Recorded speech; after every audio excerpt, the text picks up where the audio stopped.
Sound Records.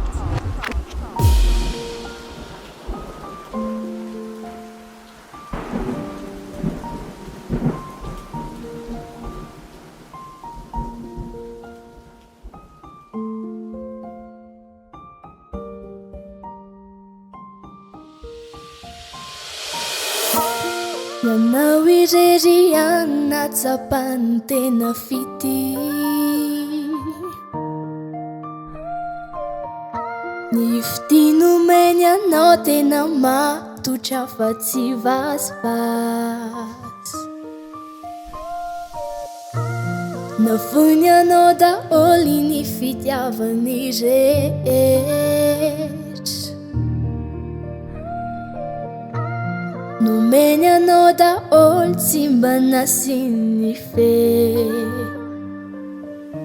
Izy mba natoky hoe anao tsy ahavitandao, satria de tena nino izy tamin'ny toky nomenao. Tsy nanantsena akory toky aneka vitaka, baka vo hitsaka. Izy nitazainy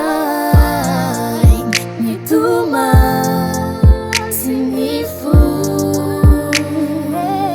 fa tsy norarainao na de narary ny fo.